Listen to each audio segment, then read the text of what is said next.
Hello, y'all. This is Rational Vids, and I'm coming to you today with a special educational video about transit opportunities. So, if you, as a person, as the general YouTube viewer, is ever frustrated with the amount of gridlock and traffic in your city and you have trouble getting from point A to point B all the time, know that there is an alternate system than rail that can help you. But despite the stigma of bus transit, there is a solution which combines the mode of bus with the efficiency of rail, and it's called Bus Rapid Transit, the sustainable approach, best of both worlds. So what is Bus Rapid Transit exactly?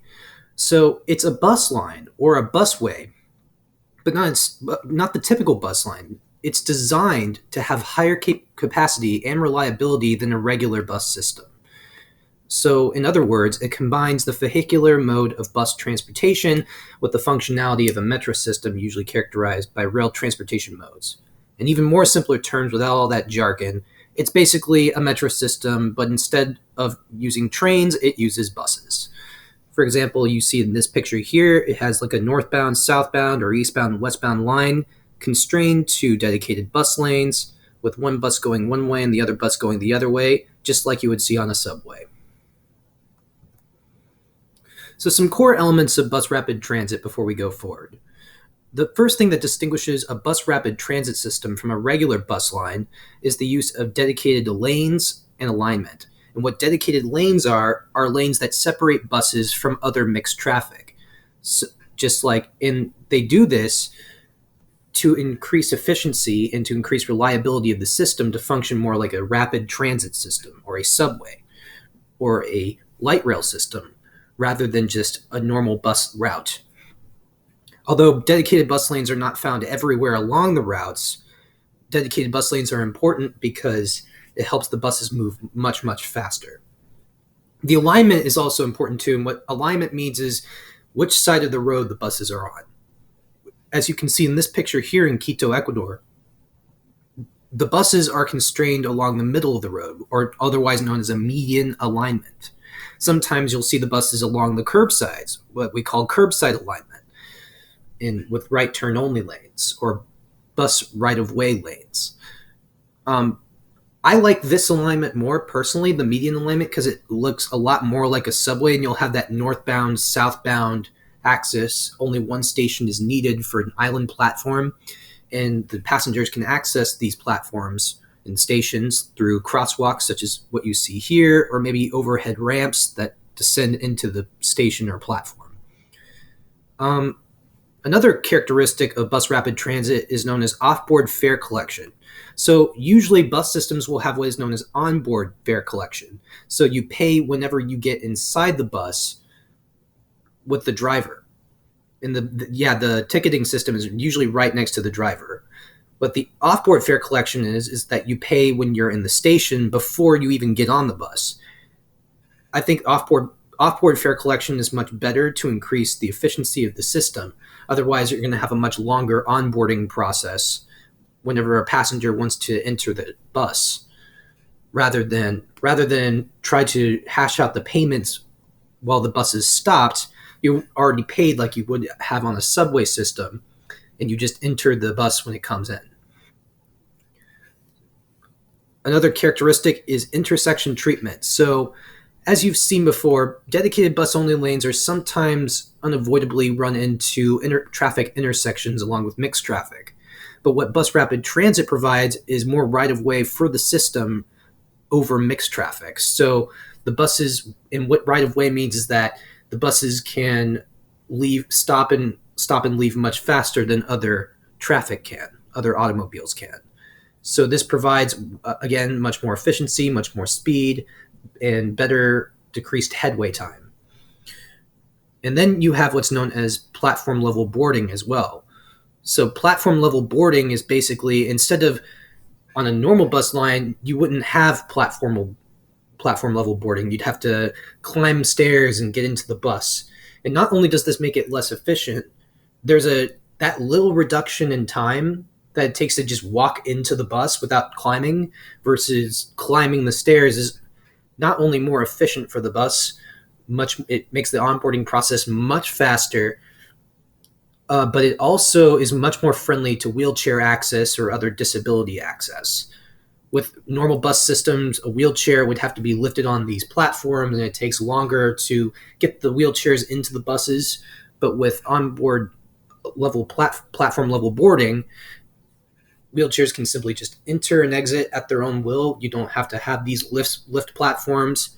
You can just, it makes the onboarding process much, much faster, increases reliability of the system. Additional elements to bus rapid transit include high-quality vehicles, such as articulated or bi-articulated buses. So what articulated or bi-articulated means is that the buses are split in two with an accordion structure sort of in the middle, like as you see here. This is a bi-articulated, so it's split kind of in three.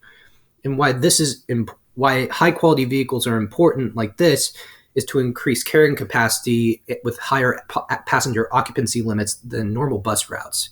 It helps the buses function more as a rail system, it has the capacity of a rail car or a tram system rather than a normal bus line. So instead of holding 50 passengers, you can hold up to 250 passengers at one time. So there's also high quality vehicles also means that the buses can run on hybrid diesel fuel or electric powered systems in order to decrease the carbon footprint and increase urban sustainability. With quality tactical urbanism, this means that the aesthetic design is really cool and it's very passenger friendly and increases ridership. For example, if you have a station design that's designed like a normal bus stop, it's not going to be very appealing to the rider when you're calling yourselves a rapid transit system. So you want to have these design elements such as this one in Curitiba, Brazil, where it has like this really cool tube design. It's got a lot of electronic displays showing the times buses leave, depart, and arrive, as well as huge maps which show locations of many different of the different routes along the system. You'll have street art such as murals alongside it to make it more attractive, maybe some street trees added alongside the bus stations just to make it a lot more aesthetically pleasing. And that helps to increase ridership and increase its reputation as like a real professional system rather than a bus line system that may or may not be reliable. And along with this, you also have to have a prominent brand or identity. So rather than just a bus line, you're identifying it as the rapid transit system for the city, the public transit system that will get you from point A to point B. For example, and it has to have like a prominent logo too, and that the presence of a prominent logo or signage systems that tell you exactly where to enter or exit the Transmilenio, like this one, the Transmilenio system in Bogota, Colombia. When you have that prominent signage, it increases the professionalism of the system. Also, there's what's known as grade separation for bus rapid transit systems. Although this is not required for all bus rapid transit systems, rather than just using dedicated bus lanes or right-of-way lanes, sometimes what grade separation means is that buses can also be not just at grade at the same level as with traffic, but above grade with ramps or other elevated platforms, or below grade in subterranean structures and tunnels. This helps to not only bypass traffic on dedicated bus lanes, but to avoid traffic altogether. Now, incorporating some of these extra features requires more capital value, more money to build these tunnels or build these ramps. So if you're trying to save costs, this isn't really a priority for a bus rapid transit system, although the dedicated bus lanes should be a priority. So knowing this, what we want to avoid, what if you ever see your city or your town implementing a bus rapid transit system, one thing you desperately need to avoid what is known as bus rapid transit creep. Some critics of certain bus rapid transit systems often notice that these transit systems call themselves bus rapid transit, but fail to implement key aspects of bus rapid transit aforementioned, such as dedicated bus lanes or off-board fare systems into the infrastructure. It's also known as, it's also called by some critics bus rapid transit creep. I don't know why the creep label is added, but I guess it means like it's creeping up into bus rapid transit. Sometimes people call it bus rapid transit light trying to shirk responsibility for actually building a real bus rapid transit system. And for example, you'll see here that this system in Austin, Texas, known as the Capital Metro Rapid, has maybe like one or two features that a bus rapid transit system needs, but it doesn't have platform level boarding. It doesn't have the dedicated bus lanes. For example, this is the only part of the city in Austin where dedicated bus lanes exist, these curbside right-of-way lanes. The rest of this system, it all operates within mixed traffic. So it gets stuck in traffic and significantly decreases reliability and significantly increases headway. And what I mean by headway is the spacing between vehicles and the timing of vehicles to get to stations. So, for example, these buses won't always arrive on schedule. Sometimes they'll be like 10 minutes late past the time you were trying to get onto the bus. That significantly decreases reliability, which in turn will decrease ridership, get more automobiles on the road, and have an overall negative effect on urban sustainability. So they'll also be missing like station design. For example, in the Metro Rapid system, the stations are not designed like metro systems, or at least they don't have a good aesthetic to them. They just look like bus stations with a little extra shelter. But they don't have that professionalism that's needed for a bus rapid transit system. They also, sometimes these buses don't use bi-articulated bus systems. There's only one entrance and one exit point. And that's really bad for a bus rapid transit system because it's going to be more tightly packed, more dense inside the bus. That decreases comfort level as well. So if you're ever looking at a city that's implementing bus rapid transit, make sure they're not doing this. Make sure they're not implementing what is known as bus rapid transit creep. Otherwise, it's like the bus rapid transit system isn't actually bus rapid transit. It only functions more as an express bus line rather than full-on rapid transit. Some pros and cons of bus rapid transit when comparing like the different kinds of lanes they use. So obviously the highest level of separation from traffic is known as grade separation, which is what I was talking about before, getting the bus rapid transit system on ramps or in tunnels underneath the ground. Grade separation provides a high sense of safety and saves travel time because you won't be operating right next to mixed traffic. Instead, you'll be avoiding mixed traffic altogether. But the disadvantages, of course, is that construction of graded lanes has high capital value. We've talked about that. This is obviously the best solution of both worlds right here, where you have the dedicated bus lanes. It combines separating the buses from mixed traffic, but not having the high costs of building ramps or underground tunnels. You're going to save a lot of money by just building dedicated bus lanes that operate right next to mixed traffic.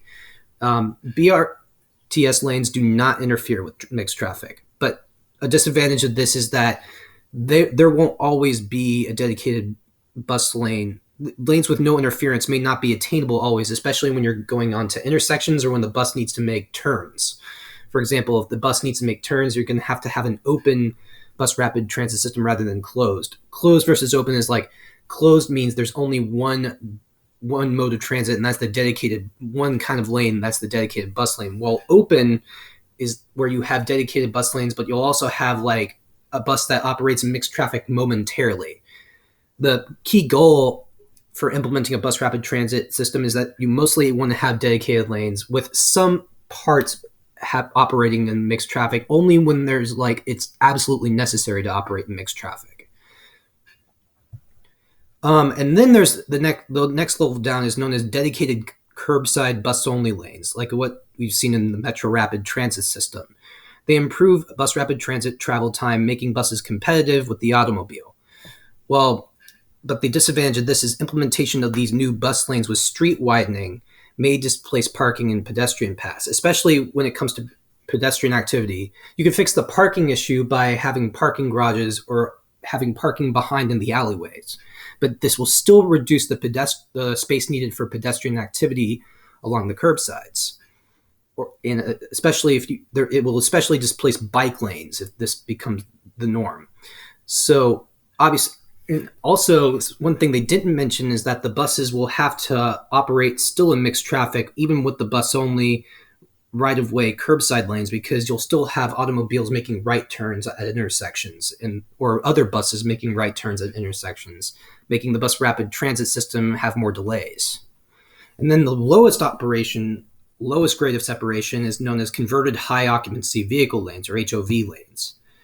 These allow buses to operate faster, more reliably, and more safely than buses in mixed traffic lanes. But HOV lanes are not only used by buses, but they're also used by other high occupancy vehicles, which can include ride sharing, or trucks, or like some sort of semi trucks. So since buses share lanes with HOVs, automobiles may impede the bus operations. This makes HOV lanes less efficient than the bus-only lanes or the dedicated bus lanes. So obviously we want to kind of go for this system where it combines maximum affordability with maximum separation. You go too high, it's less affordable, but it goes for even more maximum separation. And then here's some pros and cons of bus rapid transit versus rail transit. The pros of a bus rapid transit system is that there's lower costs and less time for implementation of this kind of system than a rail system. For example, with rail systems, you have to lay down track. You have to make sure there's a lot of electronic connections that are needed. You have to implement the correct infrastructure, which takes a lot of time and a lot of money. The tracks can only go certain ways. And there's a lot of maintenance that needs to be done on the track as well. A lot of construction needs to be done. The stations need to be constructed. It's a lot of money to implement that rail system, including the expensive costs of rail cars. It takes way lower cost to implement a dedicated bus lane, or just paint a line along. You can just paint a line along the street and call it a dedicated bus lane. Of course, I'm oversimplifying it, but it's going to be obviously a lower cost than implementing a whole new rail system or laying new track, especially a light rail track alongside the roads. It also takes less time for implementation than rail. For example, a bus rapid transit system can probably be implemented within an election cycle, probably 4 years. But a rail system could take a decade, maybe at least longer it may be longer than a decade to implement that whole system. So there's going to be obvious effects, more mitigation of traffic after implementing a bus rapid transit system than implementing a light rail system.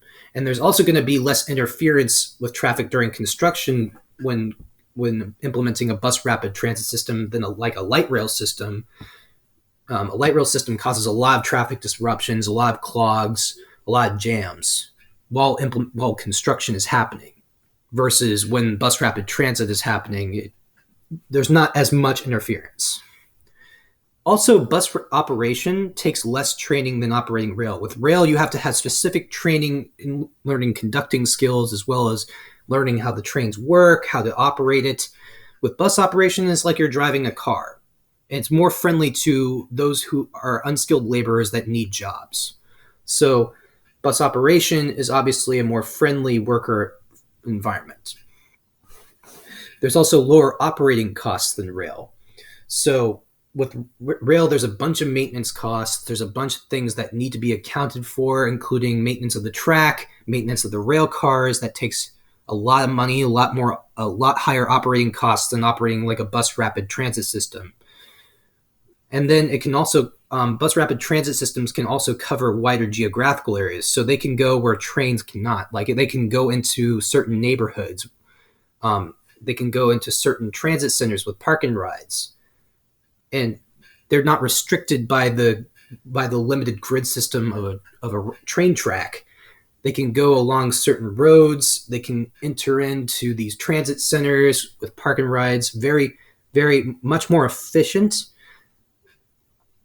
And that makes the bus rapid transit system much more accessible.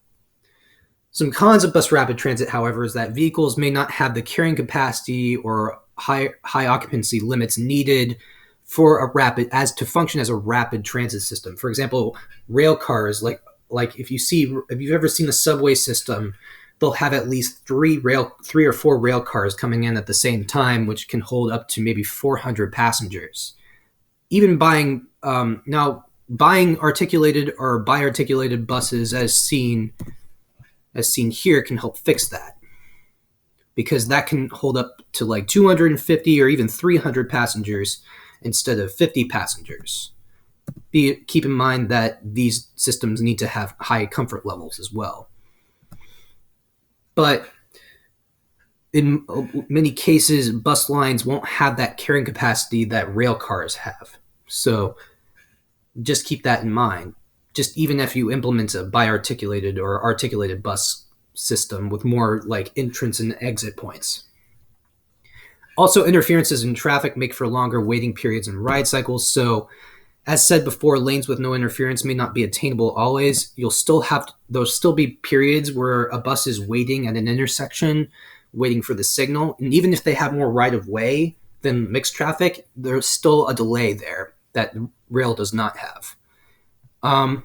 Buses also tend to have a poor public image, resulting in risk of low ridership. Now, this is not specifically a factual poor public image. It's more of a stereotype that I think is both racist and classist, because it assumes that more quote-unquote suspicious people ride buses.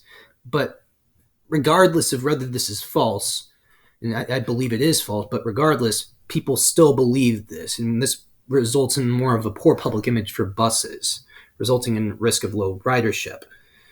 And the way to fix this is by advertising your system as a rapid transit system, improving the aesthetics of the corridors, making the buses look much more like trams, so that people think of it, oh, this is actually a rapid transit system, not just your typical bus line. So if you ever see a city government, advocate for your bus rapid transit system to become more like a metro system rather than just a typical bus line. It also requires some maintenance costs in some cases where the buses malfunction. That can take a lot more money to buy. Plus, buying bi-articulated or articulated buses can also be expensive, although not as expensive as rail cars. But the maintenance costs may be a little bit higher when you're considering working on buses.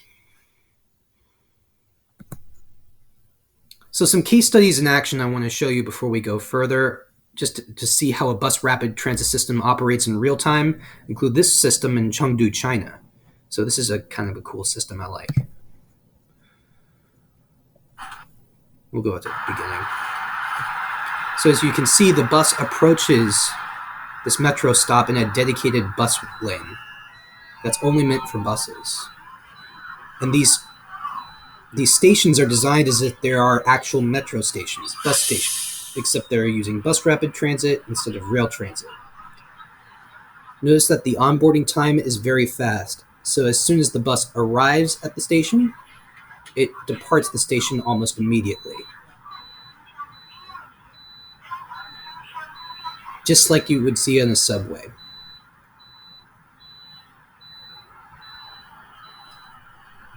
What I like about this system in Chengdu is that it uses grade separation as well. As it arrives at this other bus station, there's a grade separation here. So it's not just that it operates next to mixed traffic, it also operates on an elevated ramp of its own, where it's only meant for buses.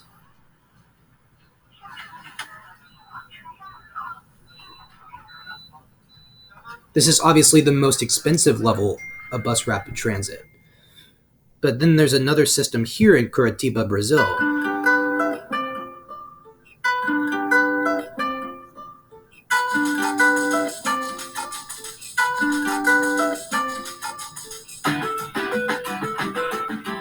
Curitiba es el paradigma de ciudad para lo que es la definición del concepto del desarrollo urbano sustentable. Curitiba tem uma grande importância para o mundo como um exemplo de uma cidade que se estruturou a partir do transporte. Curitiba começou a implantar um sistema de ônibus que teve muito sucesso. Evoluiu o seu sistema até um sistema que hoje se chama BRT.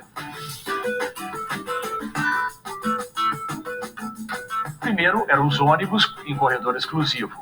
Logo na sequência, utilizaram-se os ônibus articulados. Então, os ônibus, ao invés de transportar 70, 80 passageiros, passaram a transportar 120 e tal. Com o advento do biarticulado, isso pôde se estender até 250 passageiros.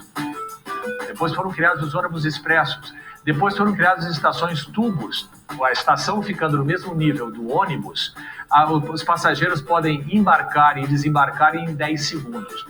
Hoje, Curitiba está transportando 2.700.000 passageiros dia. É mais do que o número de habitantes que vivem na cidade.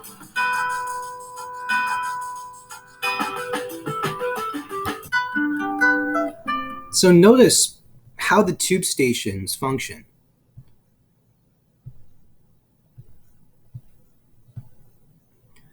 You see that the platforms, instead of the walking into the bus, you'll have platform level boarding. You'll have the buses have these specific platforms that lower into the tube stations, and you'll have multiple access points to get into the bus rather than just one access point. You'll also have that offboard fare collection as you've seen, and both systems have that offboard fare collection. Curitiba, Brazil is famous for being one of the first bus rapid transit systems in the world. And they have won like gold standard awards according to how they rank bus rapid transit systems. This has inspired many cities, including in the US, to make their own bus rapid transit systems. Some really cool examples of that would be the Health Line in Cleveland, Ohio, and Indianapolis's new under construction bus rapid transit system that I'm really looking forward to. Boston also has a Silver Line that functions alongside like their metro system. So it's really cool how this all works.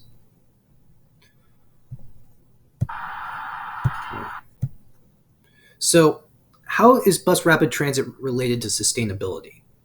Now, while it's not as sustainable as, like, say, a metro system, you're combining affordability with sustainability. Ultimately, if a bus rapid transit network is implemented correctly and adheres to the core elements of what it is instead of being bus rapid transit light or what is known as bus rapid transit creep, it can reduce traffic and gridlock in the long term.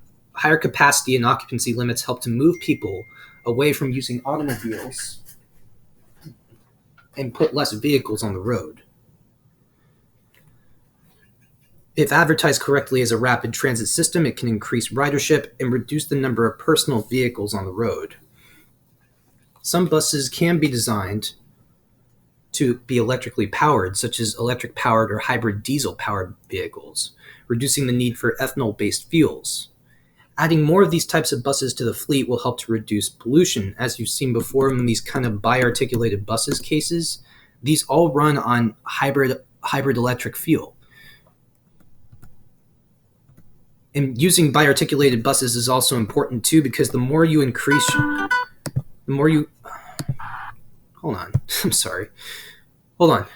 So the more you increase your carrying capacity, the less automobiles that there will actually be on the road. You can combine that sort of ride-sharing capabilities that bus rapid transit has to get as many as 250 passengers on in one ride. That's 250. That's at most 250 less cars on the road overall. Helps to reduce traffic, gridlock, helps to reduce your carbon footprint, helps to reduce emissions. Now, some buses do use diesel fuel systems that some trains do not. So it's really important that we move towards hybrid powered buses or electric powered buses. Proper rapid transit systems, also including bus rapid transit, foster less urban sprawl and reduction of urban green space by focusing development along the transit corridors with transit-oriented development. As you've seen in Curitiba, their whole skyline is built along the transit corridors, while the residential areas have a lot of urban green space combined in within these skyline corridors. So bus rapid transit can also go where trains cannot. So even if there is suburban sprawl already existing, bus rapid transit helps to get less people in suburbs from driving cars and get more people onto the rapid transit system that is absolutely needed here. The more connections that bus rapid transit makes, the better. Bus rapid transit systems are more sustainable in that they are more equitable. Not only can they cover wider geographic areas, but they can reach residents in lower income and marginalized communities and provide cheaper fares, along with the low cost of implementation that this bus system takes. It can also provide more jobs, since operating buses takes less training, as I've said before. More unskilled laborers can work on the bus rapid transit system and drive buses as well. This is so overall, these systems are way more helpful to lower income communities than, say, a light rail system would be. But in order to make bus rapid transit more successful for sustainability, the first thing, it must base speed off of minimum headway. Headway is what the kind of the spacing in between vehicles. So achieving minimum headway is optimum. Is like the optimum goal. If you go below that minimum headway, there's a risk of accidents in between the buses or in traffic. Versus if you go above minimum headway, there's going to be more waiting times, more congestion, more space in between the vehicles. And also, it must address headway regularity as well. Headway regularity means equal spacing in between buses and equal timing. So the timing has to be like right on time. So, for example, the bus will come every 5 minutes, every 10 minutes, with very little leeway as to in between, like when the buses arrive. This makes BRT into BRRT, not just bus rapid transit, but bus rapid and reliable transit. It also must increase comfort levels, not relying on that typical bus line standard on six passengers per square meter. Like 6 passengers per square meter, if you think about it, is very tightly packed inside the bus. This is why it's important to use, again, those bi-articulated or articulated bus systems in order to increase the spacing in between passengers, increase that comfort level as if you were on a subway. And some subways get pretty packed as well, but the comfort level is really important to increasing ridership, along with increasing that speed and reliability, as seen with the headway regulations. It should also reduce the use of what we call trunk and feeder networks. Trunk and feeder networks is when multiple bus lines go along the same corridor and then split off into different routes. This makes for more transfers in between bus stations, and we all know that one of the things that passengers hate the most is transferring in between stops.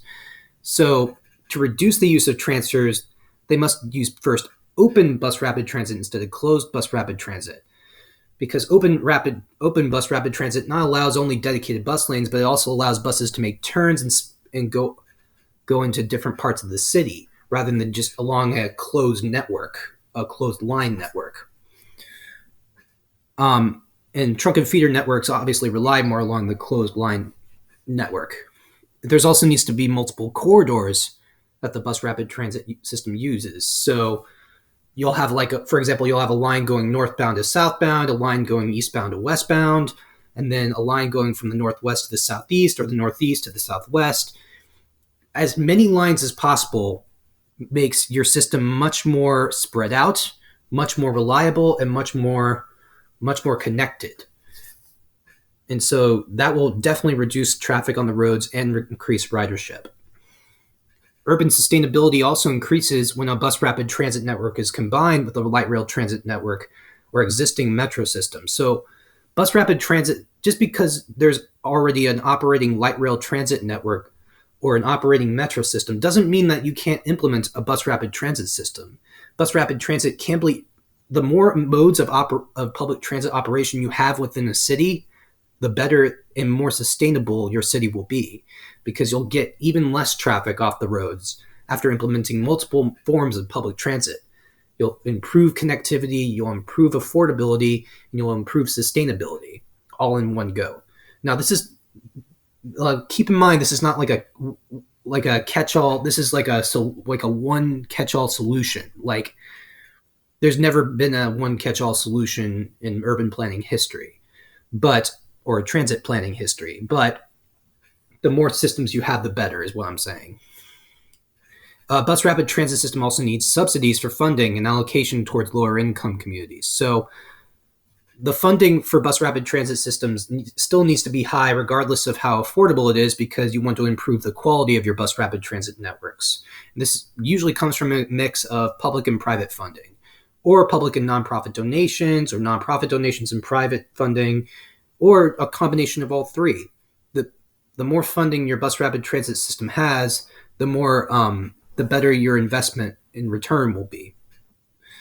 And allocation of that money towards lower income communities by creating jobs for the bus rapid transit system, as well as getting lower income communities towards areas which have more jobs, is very important as well. So all of these things, and I think overall, bus rapid transit can be a solution, is the solution that combines affordability with sustainability and equity all in one go. And I think it's important to consider when you're thinking about, oh, there's too much congestion on the road, we just need a rail system. Well, sometimes a rail system costs too much to implement, especially for a medium-sized city. So you can go for this kind of solution as a startup. And if there's more ridership, and there's more ridership for your metro system, and if it operates under the same metro system network, you can get bus rapid transit system and then propose a light rail transit system to go along with that. It could be compatible or it could be standalone, but the more compatible, the better. So ultimately, bus rapid transit system is not only a solution that will improve your life, but it will improve everyone's lives and will reduce traffic and contribute to environmental sustainability by reducing the carbon footprints and reducing emissions overall. Thank you. If you like this video, like and subscribe to Rational Vids.